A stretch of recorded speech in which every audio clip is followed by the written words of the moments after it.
Well, we made it to San Francisco. Our park, while here, is a San Francisco RV resort. Interesting to say the least. Would I recommend it? Sure. Just be aware it has a few quirks, and if you don't mind, it's pretty well located.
Took an Uber for the first time, not being sure if we could park Behemoth. But once we had been to the Wharf, we knew we could find a lot for our beast.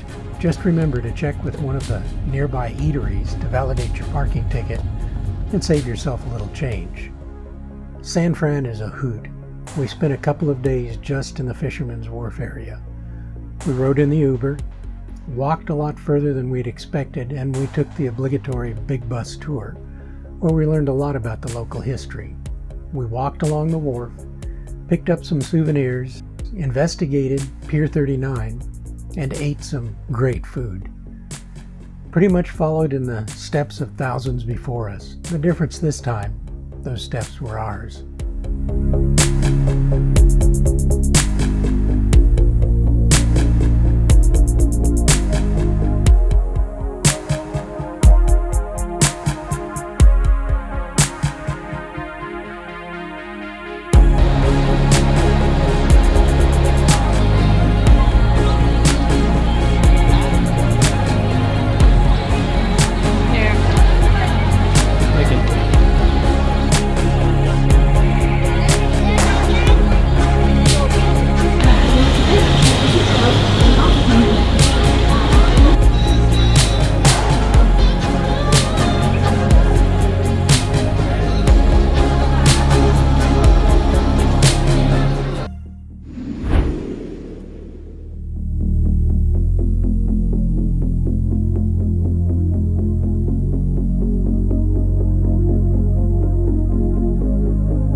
Narrow roads with a lot of tight turns and progressively larger potholes.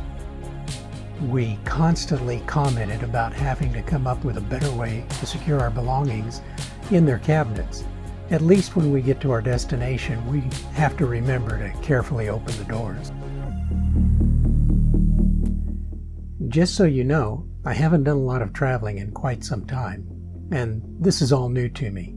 I find myself slack-jawed with eyes wide open, looking at the world going by my windows in wonder as a child might for the first time. My mind is awash with the images and videos I've captured with my cameras through a lens of pure amazement. I've done most everything I could have dreamed of in my life, and now I'm taking the time to do something I never thought I'd get around to doing, because time was too short, work was too important, others' needs seemed to come before mine. Don't get me wrong, I wouldn't change a thing.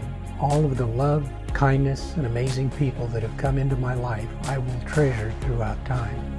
For now, it's new memories I crave, and friends new and old.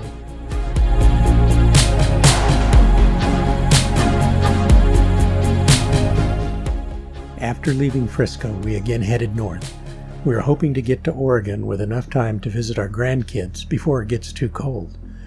2 nights in Northern California at the Ancient Redwoods RV Park, another Good Sam park, only to find out that PG&E, Pacific Gas and Electric, would be shutting down power due to the California wildfires. At least that gave us 1 free night, and we got to test our generator. As far as the view, all I can say is that the redwoods were absolutely majestic. The park sits on the edge of the Avenue of the Giants. You might recognize the footage we used on our homepage banner. So, some of you may be asking yourself, what am I doing? Well, those of you that own a diesel truck already know. This is another lesson learned the hard way for me. In the valley that we come from in Phoenix, Arizona, it's fairly flat. And most of the driving I did would get me maybe about 3,500 miles on 2 of these 2.5-gallon containers of diesel exhaust fluid. That's DEF. Whenever we'd go on trips up into the mountains, I'd top everything off before we go. When we got done and came back, put everything away, I'd top everything off again just to make sure it was up to snuff. Never really worried about it, and the average was about 3,500 miles, and I'd have to fill the tank up again. I usually never let it get that far. For us starting to go full-time, I was thinking of making sure everything was topped up before we left, which I did, and I was also thinking of putting some spare in the back of the truck. Guess who didn't put any spare DEF in the back of the truck just in case? And something else I'm beginning to think I've learned is that as you're pulling through the mountains, the truck's going to require a little bit more of the DEF. So we didn't get anywhere near the 3,500 miles I was used to. And on a particularly hairy area of our climb in Northern California, we started to get a warning from the dash information panel on the Chevy pickup that said it was going to shut me down at about 200 miles.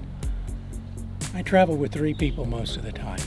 There's my wife, my little dog, a miniature dachshund, Ellie, and there's this sadistic character named Murphy, who just loves to rear his ugly head whenever something starts to get hairy. So here we were, warning that we were going to get shut down in not that far a length of time. And we finally find ourselves a gas station. I pull in, and what normally would have cost me, I'd say $30 for 2 of these 2.5-gallon containers was $60. And that included a 1-gallon spare just in case. I put 2.5 gallons in at the gas station, took us to the park that we're at now, and I'm adding the last one this moment. I've got the spare in the back of the truck just in case, but I'm thinking of upgrading it to another 2.5-gallon container just because I don't want to go through this again. Or make my wife feel on edge because we might get shut down.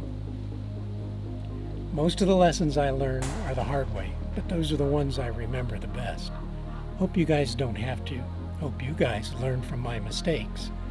And I hope you continue to follow us on our journeys. Thanks, everybody. See you again soon.